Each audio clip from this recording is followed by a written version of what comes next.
evening and welcome to a special edition of Tucker Carlson Tonight. It didn't take long. It took, well, about a year and a half for the Biden administration to destroy the American economy and drive this nation into a recession.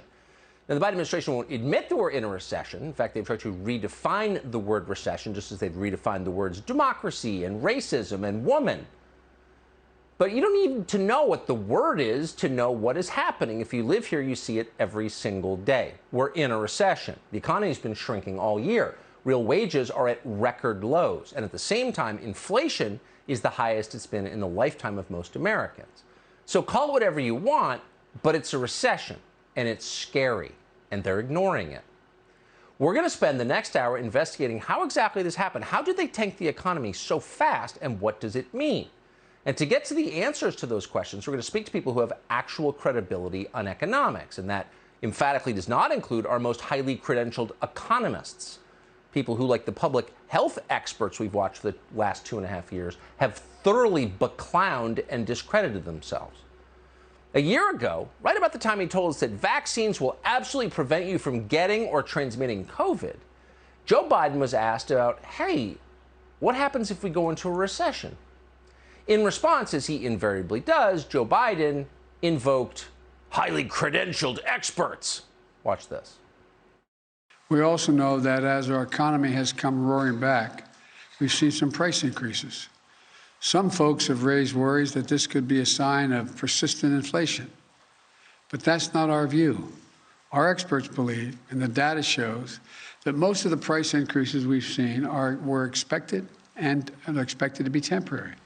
Every word read off a teleprompter. A decade from now, we're going to see tape like that and think, I cannot believe that man was the president of the United States. But consider what his handlers wrote for him. The experts Biden was referring to are, in fact, some of the most well-credentialed figures in all of academic economics. In fact, 2 months later, in September of last year, 17 winners of the Nobel Prize in Economics signed a letter urging Joe Biden to spend as much money as possible. And we're quoting, "The Build Back Better package," they wrote, "will transform the U.S. economy to be more efficient without presenting an inflationary threat." So go ahead and spend more money, create it out of thin air, print it, and there's no chance you'll get inflation. Winners of the Nobel Prize in Economics said that. If you took Econ 101, you're laughing at that. By the way, it wasn't just them. The chairman of the Federal Reserve, Jerome Powell, said the same thing. Quote, "The incoming data are very consistent with the view that inflation will move down toward our goals," Powell said. It's like idiotic. And it turned out not to be true. Now, the remarkable thing, the way you know this isn't simply incompetence, they did this on purpose, is what happened when these so-called experts were exposed as frauds, which they are. Not a single one of these eminent Nobel Prize-winning economists ever apologized for the letter they wrote or even explained how they got it wrong. They're still saying the same thing. Spend more money, and it won't affect inflation, because when you have much more of something, it's worth the same. Oh, because supply and demand isn't real. They're all saying this, to the extent they're even paying attention. Most of them aren't. They're way off into lifestyle liberal land, like they all are. They're worried about trans rights. The St. Louis Fed, for example, one of the most important financial institutions in the United States, one of the banks that make up the central bank. They've been conducting studies about what? About what monetary policy would be best to avoid complete economic collapse? Well, you'd think so. That's their job, but that's not what they've been doing. Instead, for the past month, we're not making this up, the St. Louis Fed has been meditating on equity, a term that no one can really define, but clearly means your life, Mr. and Mrs. American, is about to get much worse. So just as Joe Biden ordered when he took office, equity is now the top priority of the Federal Reserve Bank of St. Louis. Again, books will be written about this years from now, and no one will believe it actually happened, but it's real. Take a look at their website. Some of the top articles on the website, on the blog of the St. Louis Fed include, quote, "Racial and ethnic disparities in access to COVID-19 relief. COVID-19 disruption by race, ethnicity, and geography, the role of diversity in public institutions, and reducing racial employment gaps for young adults without college education." Now, again, this is not a syllabus from the sociology department at Brandeis.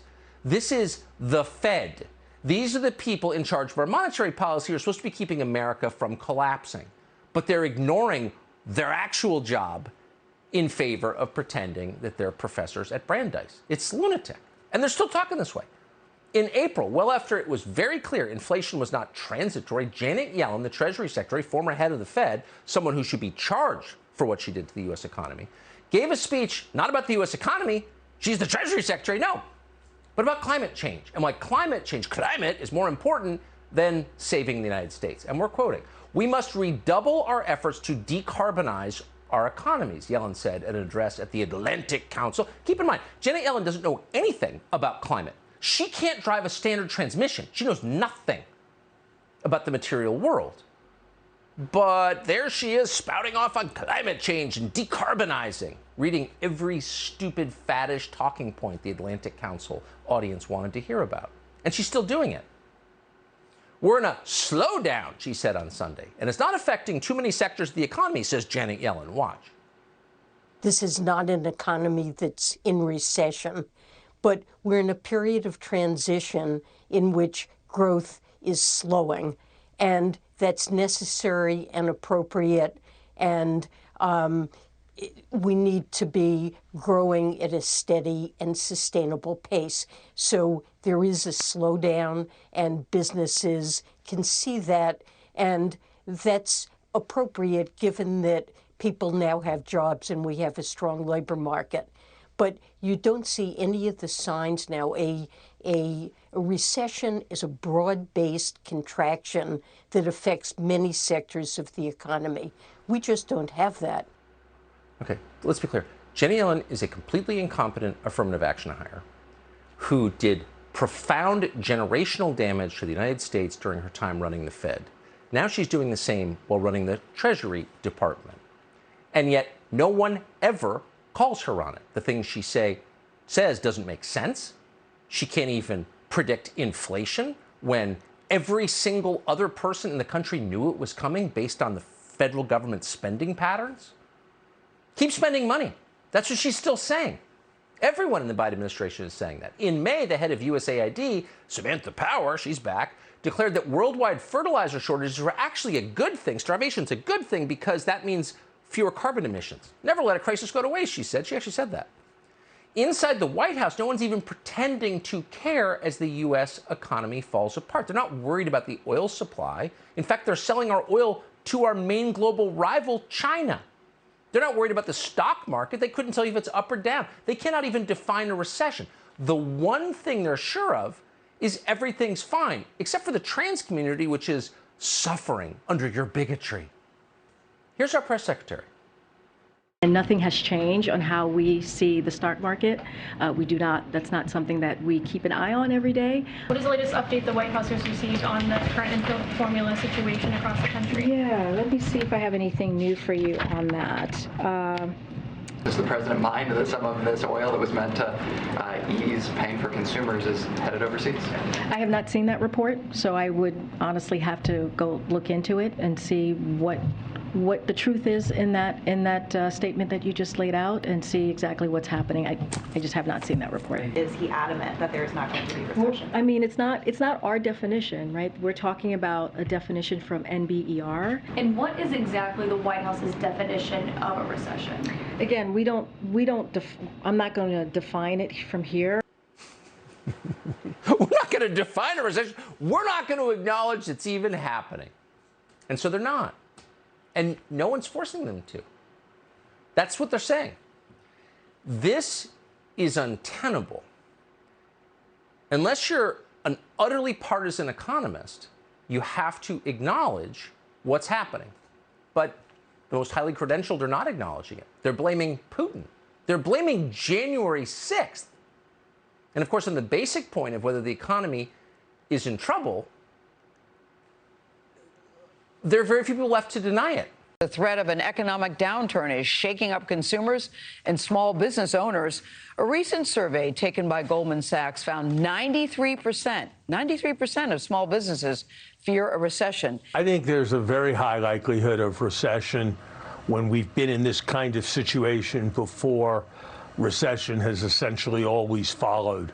We did, in fact, end up with what is clearly an overheated economy, and the effect of that overheating on inflation was bigger than as past experience would have led us to believe. I think there are many reasons why we're going to have a severe recession and a severe debt and financial crisis. Debt ratios are at historically high. So if Larry Summers, who literally blamed the insurrectionists on January 6th for inflation, and Paul Krugman, who's been wrong about everything, who humiliates himself weekly in the New York Times, if they're admitting that actually the economy is in trouble, then there's really no denying it. You can't deny it. We've reached the limit of denial. Take a look at this chart. Notice that right before the 2008 recession, the consumer price index was surging, just as it is now. Prices went up until they crashed. Now, they always crash. Why does that happen? Well, it happens for a simple reason. Goods become too expensive for people to buy, and then GDP collapses. The IMF is sending out warning signals as well. They now predict a global recession as soon as next year. What happens then? Subscribe to the Fox News YouTube channel to catch our nightly opens, stories that are changing the world and changing your life. From Tucker Carlson Tonight.